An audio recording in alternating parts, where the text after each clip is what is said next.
Добре дојдовте назад во утринската програма на Телма. Деновиве навршија 100 дена од влезот во владата од страна на партијата Алијанса за албанците и нивните кадри. Најконтроверзно и би рекол најкоментирано и со најбурни реакции во јавноста помина некои би рекол несрекни одлуки на министерот за здравство Фатмир Меджити. Гости на оваа тема ова утро е доктор Лилија Чолакова-Дервишова, председател на Сдружение на приватни лекари на Република Македонија. Добро утро, добре дојдовте во студиото. Добро утро, благодарам за поканата. Ако како човек од фелата, од докторите, од внатре, како Сдружение на приватни лекари, би ве замолил за оценка на 100 дена министерување на Фатмир Меджити, каква оценка би дали? Па не можам да кажам од 1 до 5, ако е негде 2, нели би дала оценка заради тоа што навистина секој министер во изминатите 30 години кога иде прво 3 месеци им оставаме меден месец, нели, да се снајдат во ситуацијата и во фотелјата во која што се наоѓаат. Но тешко се движат работите во нашата држава, барања има, нема примопредавање, значи каде завршил едниот министер да продолжи другиот. Зошто значи национална Па заради тоа што имаше закон за здравствена заштита кој што беше готов и спремен и требаше да има примопредавање и веднаш да продолжи на ЕНР во собрание да отиде, кој што е многу битен и суштински би ги решил сите проблеми во здравството, заради тоа што е работен и со Филипче, работен и со Беким Сали, лекарската фела потроши голем број на часови за да направиме подобро здравство. Зошто тогаш му давате предна оценка на Меджити, тоа ве прашувам? Па добро, значи има нешто. Што направи добро? Еве тоа, така да го свртиме прашањето. Значи се воспостави комуникација, заради тешко се воспоставува со здруженијата. Друго, слушам нешто за електронско ЕББ, некое најавување и тоа беше проблем, заради тоа што бебињата во нашиот систем кои ќе се родат, долго време мајките идат да даваме упати и секаков начин на терапија преку нивните книшки. Значи, ако тоа е средено, еве да речеме, заради тоа е преодната оценка, иначе бев на средба кај министерот, се направија дискусии за сите теми, но не се движат. Знаете како, кога иде некој министер, комплетно се менува цел кабинет и тоа е многу лошо. Нема континуитет. Од помалку добрите работи, еве рековте ЕББ и тоа што успеал да направи комуникација со лекарските здруженија и со сите други, да воспостави комуникација и да ги изложи своите планови и добри намери, можеби, меѓутоа работите стојат. Како што велам, од оние помалку, контроверзни или не знам како, можеби потежок збор употреби во најавата, меѓутоа секако една од најкоментираните одлуки на министерот Меджити во изминатата недела беше одлуката за разрешување на директорот на Државната универзитетската клиника за кардиохирургија доктор Сашко Јовев. Професорот одржа пресконференција, кажа дека е затекнат, во меѓувреме сепак го потпишал решението за негово разрешување. Останува засега таму, меѓутоа голема е веројатноста и да си замине од таму, бидејќи на некој начин се фрли дамка врз неговата извонредна професионална кариера. Еве, генерално фелата се солидаризираше со Јовев, со професорот. Каков е вашиот став како Сдружение на приватни лекари? Знаете како, значи оваквите политички менувања треба да се запрат. Губи Македонија, губи македонскиот народ, губат пациентите најмногу. И сметам дека квалитетни кадри, овакви, од типот на Сашко Јовев, не растат на гранки и треба да се потрудиме да ги сочуваме, заради тоа што вие да направите искуство на врвен кардиохирург, кој што го бараат и странски институции, и да го смените, мислам на вистина е лош потек од страна на министерот. Тоа што е лошо треба да се каже дека не е добро, значи секако има место да се поправи или да се направи. Таквите кадри треба да ги чуваме да изградат уште 20 такви кардиохирурзи на ниво на држава и да не се чека, да не бидат толку долги листите. Значи мора да се направи нешто, да се стопира оваквиот начин, да вработувањата во јавниот сектор бидат биро за вработување. Знаете како? Значи иде еден, менува кадри, иде друг, значи професионалноста мора да биде на прво место. Мора да бидат кадри од самото оделение, мора да бидат луѓе кои што си ја знаат работата. Ние овака одејќи 30 години, дојди еден, смени ги директорите, дојди друг, смени ги директорите, значи се изгуби вредноста, квалитет, професионалност, знаење, менаџирање. Знаете како, значи сите се хирурзи, но сите си исто не оперираат, сите се офталмолози, но некој само прави преглед на вид, а некој оперира и е врвен за 7 минути, вади катаракта. Ние треба да се потрудиме во нашето здравство да ги сочуваме врвните професионалци и да изградат трен, за да направат уште 30 такви во секој град да се оперираме, разбирате? Ајде, дозволете ми да ве прашам, вие разбравте зошто е сменет професорот Јовев? Јас не разбрав, бидејќи Прво беше поради некакви неправилности кои били утврдени од страна на инспекциите, потоа Државниот здравствен и санитарен инспекторат рече дека не е направена инспекција во Универзитетската клиника за кардиохирургија, потоа меѓути најави некаков брифинг на кој ќе ги дообјасни причините поради кои се разрешува Јовев. На крај испадна дека е разрешен бидејќи немал подпис за дежурство од страна на претходниот министер Сали. Дали е тоа доволна причина за смена, па потоа се надоврза меѓути и рече, но тоа е место на СДСМ, значи на челната позиција на Универзитетската клиника за кардиохирургија е место на СДСМ и дека тие треба да номинираат нов човек, а не да биде тоа Јовев. И сега за сега местото е испразнето, чекаат веројатно СДСМ да номинира, иако заменичката министерка за здравство која е од СДСМ рече дека Јовев не треба да се менува. Иако и вице-премиерката задолжена за добро владење и Грковска исто така рече дека се фрла дамка ако на ваков начин се разрешуваат кадрите без да биде прецизно и написмено дадено објаснување зошто се менува Јовев. Јас како вие го толкувате, зошто е смена човек? Здравјето и здравството е еден од најбитните столбови во нашиот здравствен систем и политиката се што ќе допре се ќе уништи. Таквите пазарења без да се гледа квалитетот, сметам дека ни го срушија здравствениот систем и не доведоа да бидеме на ниво на село, цела Македонија. И за сите здравствени услуги само во Скопје да се бараат и да се менуваат кадри кои што се квалитетни и стручни, заради тоа што не биле на оваа политичка партија, на таа политичка и ние, затоа сме свесни, сведоци сме 30 години. И оваквите потези, уште еднаш ќе повторам, треба да запрат. Да запрат, заради тоа што народот бара да има кој да ќе го оперира, за да се сочува човечки живот кој што е најскап во нашиот здравствен систем, мора да има квалитетен кадар кој што ќе може да процени во секундата дали треба стент, дали треба бајпас, дали треба операција. Сметам, уште еднаш ќе кажам до сите политички партии да ги бираме професионалците, да оставиме волците се попаметни од нашите политички партии овдека, заради тоа што волкот го бираат најквалитетниот да го води чопорот. Додека ние овдека, некој ако е полтрон, некој ако добро слуша, тој се носи на прва позиција, тој си носи екипа околу него, никој не гледа дали некој знае да координира здравствени системи. Ајде вака, ако и политички тргнеме да ги анализираме работите во здравството, во кое треба да биде сосема имуно на политика, кој добива од смената на Јовев? СДСМ како партија која го номинирала, односно која губи дефинитивно. СДСМ губи гласови бидејќи реакциите на јавноста беа многу негативни. Да. Дали Алијанса за албанците добива откаде и оттаму веројатно не капитализираат некаков Мислам дека сите губат. Значи најмногу пациентите губат, меѓутоа гледаме. Мене ми е битно пациентите, значи пациентите изгубија линк. Знаете како во нашиот устав постои дека здравството треба да има континуитет. Овдека веќе немаме континуитет, ако тие луѓе се тргнат оттаму, ако биле закажани операции, еве со мој термин, значи бараме човек. Кога ти дојде пациентот, вели сакам кај тој и тој. Го бира авторитетот, го бира докторот кој што има квалитет и на кого му верува. Ги спомнавте волците. Дали во новиот закон за здравствена заштита кој го спомнавте дека е веќе во напредна фаза и во кој биле вклучени во подготовката лекарските здруженија и стручњаците, се менува моделот за избор, односно за назначување на медицинскиот, стручниот директор на клиниките? Или повторно е оставено тоа дискреционо право на министерот за здравство да именува прв човек на Универзитетска клиника за кардиохирургија? Од каде би знаел меѓути кој е најподобен кадар за тоа место, за таа позиција? Дали не сметате дека тоа треба да биде оставено на луѓето од внатре?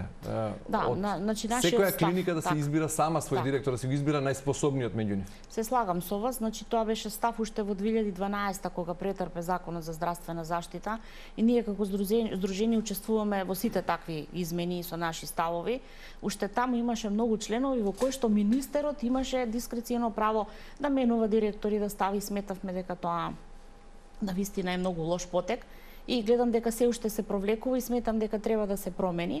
Тој закон кој што го спомнавте сега, имаме работено како лекарска фела, лекарска комора, здруженија и другите комори, заедно со Филипче, заедно со Беким Сали, претходниот министер, се направија многу добри нешта. Текстот е готов и па е во некоја фиока на собрание. Но повторно ве прашувам, како би знаел доктор по стоматологија, како што беше Сали, или доктор по невролог, како што е Меджити, или доктор исто така како Филипче, кој е најдобар кадар за директор на кардиохирургија? Значи, сметам дека треба да се смени таквиот член и треба да се бираат луѓето однатре. Значи, така било порано. Кој е најдобар хирург, се знае, вие во една една фела или во едно одделение кој е најдобар хирург, кој е лидер, кој има лидерски способности, кој знае најдобро да го процени моментот. Значи секогаш ние на ниво на факултет, на ниво на одделение, на ниво на болница, значи кого пациентите го бараат, знаете, тоа се нешто кои што нели квалитетот, повторно кажувам, треба да дојде на површина и професионализмот. Значи не смее политиката во здравството да се меша. И во другите области, но бидејќи сум од сектор здравство, кажувам дефинитивно губат пациентите многу, тапкаме во место многу години, работи кои што пет пари не чинат, не иќат здраворазумски да се променат од страна на здравствени институции, дали е тоа фонд или Министерство за здравство, цело време нешто друго е побитно што ќе каже Светска здравствена или Светска банка или мора проекти да има за ние нешто да промениме. Со тоа нашето здружение не се слага, мислам тоа се едноставно ставови за кои што нели не даваме поддршка. Каков е ставот на здружението во однос на најавите од страна на министерот Меджити дека ќе ги укине местата организациони директори и дека еден директор на клинички центар на ниво на клинички ќе ги раководи сите клиники внатре? Мислам дека е тоа добро решение во однос на тоа, заради тоа што сме го барале ние како здружение уште на времето кога се воведе втор директор економски, имаше Јанес, некој не се сеќавам, више сум го заборавила името, во фондот втор директор. И постојано имавме одговор дека нема средства за покачување на капитационен bod, заради тоа што минали по 10 години кога не се поместувале финансиските приливи кон приватното здравство, примарното здравство кое што е. И тогаш израчунавме, ако имаме ние 35 општини, тоа се 35.000 евра. И ако уште на тоа здравствени персонални даноци ставите, направете математика зошто имате толку голем трошок, а немате никаков бенефит од тие директори. Така да, повторно ќе кажам да во државата толку многу администрација се стави, а сите како идат влади велат да, ќе намалиме администрацијата, но извадете ги бројките и статистиките, ќе видите никогаш нема пари за доктори, а требаше 70 до 80% од средствата да влезат, нели, услуги да се вршат на примарно ниво, и ние сега им вадиме со години дека 300.000 упатци секој месец непотребно се даваат секундарно заради оној измислен режим на пропишување на лекови и никој не се поместува и дефинитивно си одат, нели, во пропаст за нешто што е здраворазумски, за нешто што медицинскиот факултет ни дал диплома и сме стручни. Смешно јас да не можам лосартан, карведилол или лек за масноти да ви препишам, да не зборувам за тие десетина лека. Се менува тоа во новото законско? Па не знам на колку телевизии кажавме ставови на здруженијето, барање имаме поднесено уште од време на Филипче, на Беким Сали,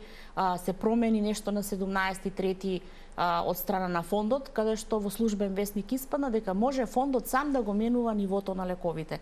Дели ако веќе некој бил на ЕРС, тоа е второ ниво, да може да го симне на наше, но еве очигледно некои авторитети од клиника спречуваат дека и истите тие кои што не едуцирали, ни биле професори, велат не може матичен доктор фликсонази и фликсотиде, тоа е смешно. Смешно е заради тоа што ние во 92-а, јас сум една од првите 10 доктори кои што во Југославија сум учела, после во Македонија сум отворила приватно, бидејќи не ме примале, исто не ми ги виделе квалитетите, нели, за да ме примат во јавно здравство. Така да, сакам да кажам, ги припишувавме сите лекови, имавме дозвола, гарантиравме со нашиот факсимил и со нашето знаење. Сега ние во 2023 не сме стручни да издадеме лосартан и карведилол. Смешно. Добро, во однос на уште малку околу генералните политики, една од последните најави од страна на Министерството за здравство која Стаса деновиве е дека се подготвува, се планира решение кое ќе им овозможи инострански државјани од соседна Албанија и Косово да се лекуваат бесплатно на товар на јавното здравство во Македонија. Може ли Македонија да си го дозволи тоа? Дали системот здравствен има капацитет да им овозможи лекување и на странски државјани? Нашиот систем е колабиран. Значи не функционира, тоа може било кој матичен доктор да го прашате. Сите матични имаме страшни проблеми со мој термин, значи нема термини. Тоа кажува дека има малку кадар.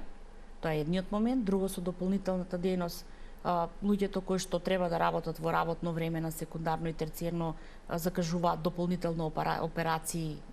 Сега немам термин, ама ќе дојдете за 55.000 или за 140.000 ќе ве оперираме дополнително она што им го дозволува системот, така да тука мислам дека мој термин на вистина заедно со Министерство за здравство сериозно треба да си ја сватат работата. Не може матичен доктор да биде блокиран за итни за приоритетни упути кон било кој оделение, нека си набават кадар, нека си го прераспределат кадарот соодветно, бидејќи сметам дека е смешно и жално за нашите пациенти да треба за еден спреј да идат за Скопје, да за Јасеново, па печатот не одговарал, па извештајот не одговарал, значи оттепани сме од администрација, од малтретирање луѓе за нешто што не треба да ги малтретираме. Ако е колабиран системот и ако сте оттепани од администрација, можат ли да се лекуваат во македонското јавно здравство и странски државјани? Тоа беше прашањето. Прашањето е јасно го разбрав, но сакам да кажам, ако нема термини, ако нема доктори, иако се тие приватни во секоја држава, значи едни се цените за луѓето кои што плаќаат данок, друга е цената за странци. Не може некој кој што не допринесува во нашиот здравствен систем под исти услови да се лекува и да ги користи нашите апарати, нашите ресурси човечки и се. Затоа сметам дека мора да има посебни ценовници, тука фондот треба да завземе став дали нашата држава е толку богата, дали имаме ние толку апарати, а знаеме дека пола не ни работат или немаме кадар, да прифатиме уште толкав број на луѓе од Косово и од Албанија, независно и од други држави. Не се работи само на висината за висината на цените, се работи во прашањето и за капацитетот на јавното здравство. Ве прашувам не само дали сме богата држава што треба да им овозможи лекување тука на странски државјани, туку и да им понуди услуги воопшто, кога еве во претходното прашање одговорот беше дека и за македонските граѓани нема доволно не можат да стасаат да добијат квалитетна и навремена здравствена услуга. Да, уште еднаш ќе појаснам, самото тоа што има малку термини во позадина, значи вистинската реалност е заради тоа што луѓето се во бърнаут. Не може еден специјалист да, ако е еден оделение, еден офталмолог. И тој треба да прегледува и првачиња, или да прави превентивни прегледи. Тој треба да прегледува огромен број на закажани. Се знае колку може во таа минутажа да прими. И затоа велам, значи нема термини заради тоа што немаме доволно кадар или е лошо прераспределен. Во Скопје имате огромна бројка на пневмофтизиолози, имате огромна бројка на гинеколози, имате додека внатрешноста на Македонија кубури. И ако овие доктори се лошо прераспределени во Скопје, нели, а и ги има многу на секој оделение на клиника, бидејќи секој како завршува, вели јас сакам на клиника да видам. Нема државата систем како да ги прераспредели за да имаме добри термини и да може тие доктори да ги опфатат и нашите пациенти плюс да пружаат дополнително. Значи, едноставно има места и градови каде што кадар не достига и не може да работи повеќе од тоа што е по закон. И има места и оделенија каде што има премногу кадар и е лошо прераспределен. Зошто тогаш во време кога зборуваме гласно за лекарски екзодус со кој се соочува држава, за опасен недостиг на кадар во јавното здравство од сите профили, значи не достигаат од медицински сестри до професори, Министерството се огласува со таква најава дека ете ќе се понуди на граѓани на соседни држави бесплатно да се лекуваат во државата. Пак ќе кажам, ние имаме... Која е поентата, мислам? Болница имаме Велес која што е полупразна. Не знам, ако поминат за акредитација, мислам ќе изгуби акредитацијата. Битолската болница е празна. Кочанската е празна, Кавадаречката е празна. Значи, единствено нешто што функционира и кое што е со многу кадар, тоа е Скопската клиника, болниците ни Скопје. Ние имаме моментот и те прва луѓе ќе си одат и ќе си заминуваат стручни не само надвор, туку и во приватните клиники и не можам да сватам нели со кој кадар, дали има направено статистика, дали има нели добра математика, кој кадар ќе работи толку дополнително, нели, за да може да ги прифати луѓето кои што се заради тоа што во изјавите имаше не само од Косово, не само од Албанија, дека и за други странски.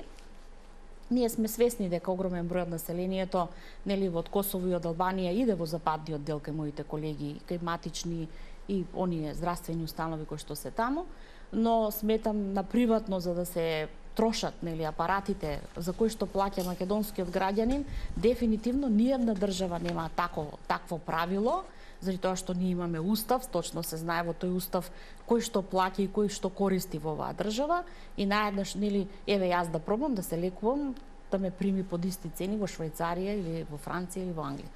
Таков пример нема никаде и сметам дека не е во ред, дека мора да има башка ценовник, тука треба фондот да се огласи и да си каже нели дали ние навистина сме толку богати и на крај ако фондот нели навистина има толку средства за иако се тоа приватни услуги, апарати, обнова на болници, фондот ги плаќа услугите на јавното здравство, за тоа сите знаеме, тогаш нели фондот 30 години нас ни касни капитација и примарното здравство го кредитира овој здравствен систем заради тоа што цело примарно здравство само за март нели има добиено и тоа е така традиција од 30 години. Не успеваме со ниеден министер да направиме да ни изедначат да бидеме еднакви пред уставот како што пишува, нели приватно и јавно здравство се еднакви во уставот. Не сме еднакви, 30 години се бориме за да поместиме планини и сметам дека треба да се приспита услугата, нели да се приспита одлуката на министерот, дали треба под еднакви цени, нели да се лекуваат странците во нашата држава. Кога ги спомнавте статистиката и бројките, според препораките на Светската здравствена организација за неквалитетен, туку одржлив здравствен систем потребни се 3 доктори на 1000 пациенти, најмалку 3 доктори. Македонија е падната под таа граница, 2,9 во просек, односно според статистиките, односно според издадените дозволи, нели мора лекарска комора да ги завери докторите да ги испрати во странство, да им даде благослов. Македонија се соочи со голем одлив и во земјава се останати околу 5000 активни лекари, 5 и нешто. Да. Имате вие други статистики, од друга страна пак професорот од Машинскиот факултет во Битола, Трајковски, каже дека продуцираме 2 факултета во земјава медицински, оние на универзитетот во Штип и на универзитетот во Тетово продуцираат енормен број на нов медицински кадар. Она кое што ние го забележуваме, квалитетот на кадарот кој што излегува од факултетите е многу паднат. За разлика, нели, кога се завршувало пред многу години, дефинитивно треба да се промени нешто во таа едукативна програма, тоа сме го дискутирали во лекарска комора и меѓу нас, нели, како здружение. Така да бројот на години на специјализација мора да се намали. Значи пред многу години кога на еден министер му сугериравме и се тоа може да ги проверите сите изјави на нашето здружение, кога велевме ќе дојде Македонија да нема кадар и велиме дајте да ги скратиме на 3 години како што било некогаш, а другото доди со субспецијализации, зинат беа ставени на 6 години специјализациите, што нема логика, повторно ќе кажам. Мора да се смени. Затоа сме дискутирале медицинскиот факултет да се приспита, повеќе пракса да има, луѓето кои ќе излегуваат да излегуваат стручни, а не да биде после нели да се доедуцираат тек на специјализација, кое што на вистина е многу тешко. Повторно ќе кажам, најголем губитник во нашето здравство се нашите пациенти кои што плаќаат редовно здравствен допринос и треба да имаат по устав пристапност, достапност до секакви здравствени услуги, тоа го немаат. Имаат од помаките за да најдат специјалист, за да најдат термин, за да отидат препорака да земат од специјалист кој што го нема. Блокирани сме со термини, не можеме да ги упатиме, имате нервозни матични, имате нервозни секундарци, доктори, имате незадоволни пациенти, така да сметам дека мој термин дефинитивно нека постои, но мора да се преиспита и што треба да промениме, нели? Ние тоа сме го поднеле како барање, како може до пред короната да имаше термини, а сега не можете 3 години да кардиологија да закажете термин. Значи дефинитивно и мора да има контрола во интерес пациентот да си најде термин заради тоа што пациентот плаќа. Или да воведеме други системи, или да воведеме паралелни фондови. Значи мора да бараме заедно ФЕЛА, Министерство и нели фонд, да бараме решенија како се тоа кој што некој го плаќа во овој фонд, како би добил квалитетен лек, како би добил квалитетен доктор и преку квалитетот да гледаме кој треба да биде и директор, кој е парен. Значи тоа е тоа мерките кои што треба да се вратат и вредностите во нашиот здравствен систем. Бидејќи сте во секојдневна комуникација со матичните лекари, со приватните ординации, кој е моментално главниот проблем во примарното здравство или пак поинаку да прашам во интерес на пациентите? Кој е најкусиот и најдолгиот рок кој се чека за закажување на специјалистички преглед последниве месеци? Имате ли информација колку се чека? Прво ќе одговорам на првото прашање кој што го ставите. Пациенти на ПЗУ ни е стратешко барање за опстанокот и многу е битно и за нас, за здравствениот кадар и за пациентите да има континуитет. Сите тие здравствени установи сега се затвараат ординации со по 5000 пациенти, заради тоа што сопственикот бил концесионер во здравствен дом и 5000 пациенти висат, а таму имало вработено и доктори, уште 2 сестри. Го бараме 10 години и никој не сака да го прифати, а не кошта ни денар. Затоа сметаме дека или некој сака да го лапне колачот примарно здравство, да не прифаќате здраво разумски барања на доктори кои што решиле да останат во државата, нема логика.